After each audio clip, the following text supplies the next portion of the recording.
Shalom Avracha, dear friends. Rabbi Steve Texon, Cuban Hebrew congregation. Parashat Lech Lecha. God suddenly appears to the first patriarch, Avraham, seemingly out of nowhere, and charges him, commands him to go forth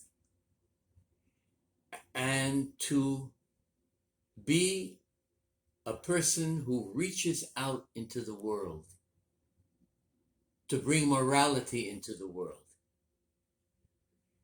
to go forward and make it a better world.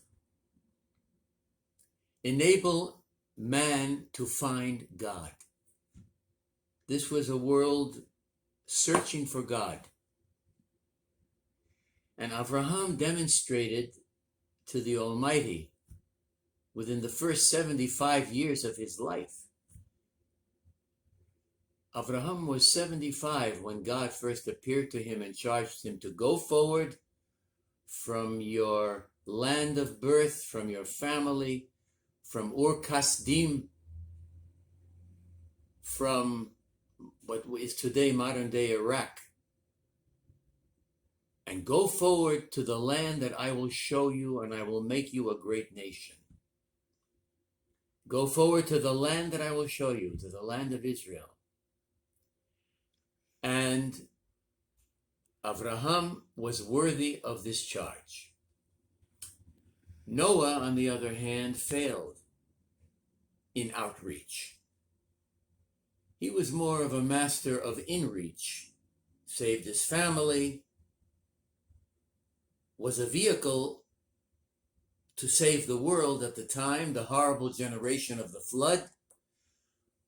But when the flood ceased, Noah fell apart. He could not face the real world. He got drunk, and we know the stories of how his sons had to cover him and not embarrass him. He was naked. Shem and Yafet covered him with blankets. And in this week's portion, there is a link with Shem in the future salvation of Israel. I will get to that in a moment. So Avraham goes forward now, obeying God, who trusted him at this point, even at the very beginning. Later, you know, in next week's portion, God tested him finally with the Akedah, with the binding of his son Isaac. But he trusted him already from the beginning because God had observed his ways. He was an iconoclast. He broke idols. He wanted to find the true God. His father was an idol worshiper and a maker of idols. He smashed the idols. He fought with his own father. How can you worship stone and make it into a deity? So our great patriarch, Avraham, his name at the time was Avram. His name was then changed to Avraham. He takes up the mission. And the mission of man in this world is to find God and then bring godliness into the world.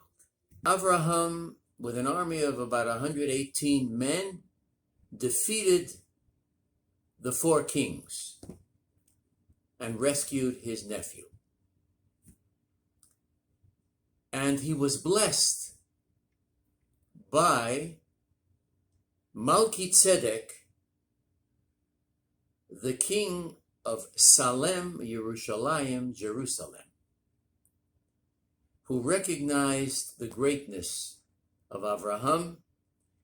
This king, one of the 4 kings, one of the 5 kings who were saved,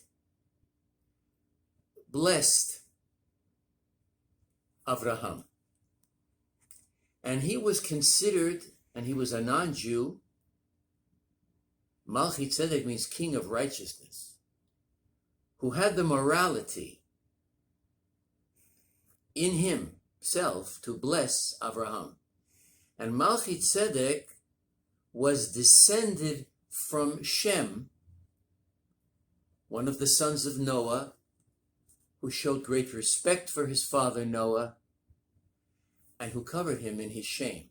So Malchi Tzedek blesses Avraham, and he is the king of Salem, or Jerusalem, which is a foreshadowing of the holiness and the sanctity of Jerusalem. For out of Jerusalem will come the law, and the whole world will be blessed through Yerushalayim, Ir HaKodesh. Ki mitzion tetzei Torah duvar Hashem Yerushalayim. So this king, a non-Jew, already is blessing Avraham with the glory and the blessings of Jerusalem. One of the other kings, the king of Sodom, was also very grateful to Avraham for rescuing him and his city, but he was more of a practical businessman. And he said to Avraham, "You can take the spoils of victory." Avraham said no, because he wanted it to be known that only God gave him the victory, and he didn't need that kind of a reward. So the great character of Avraham impressed the Almighty to be the progenitor of the Jewish people and the father of many nations. Finally, we read in this parasha of the conflict between Sarah and Hagar, the mother of Ishmael.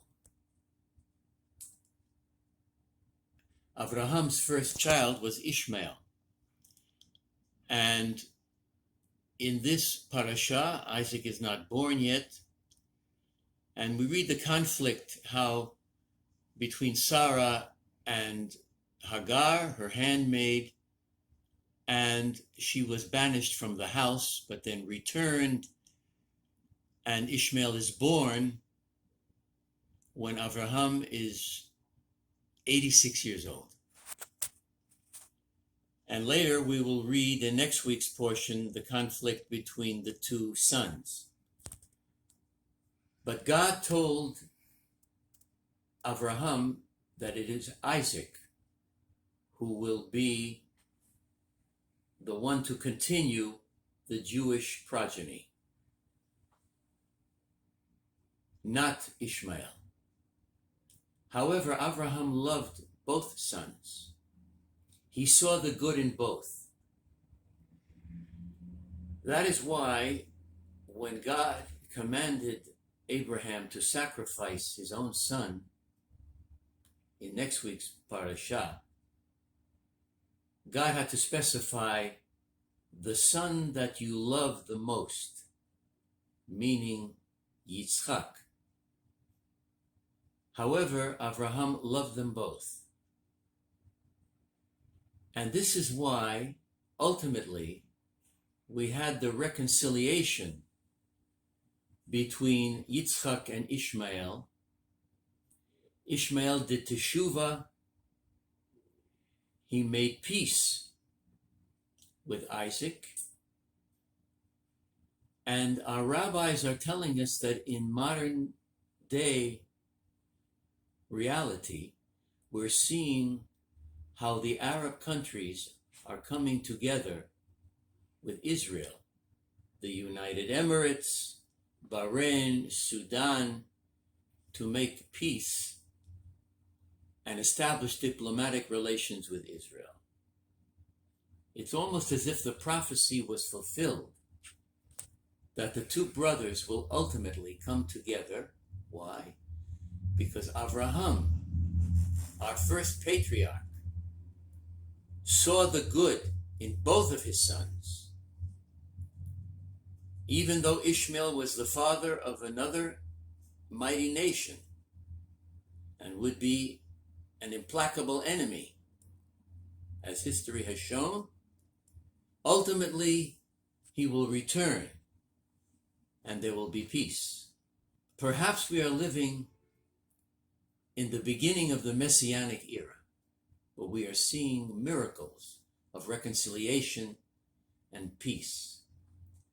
Let it be a sign for good as we go forward in this new year, that God will give strength to his people and bless Israel and all the world with everlasting peace. Amen. Shabbat Shalom. One final thought. Our rabbis tell us that the world was created for the sake of man looking for his creator, looking for the divine creator, man in search of God. And this is what Avraham brought into the world. It's as if heaven and earth were waiting for Avraham to receive the divine command to be the progenitor of the Jewish people and to bring the glory of Judaism and God into the world. And even in the parasha of Bereshit, if you rearrange the word Behi Bar'am, when he created, or in his creation, you have the word, the name of Avraham. As if, as I just mentioned, the world was waiting for Avraham to fulfill his mission and to seek out the one God of all humanity.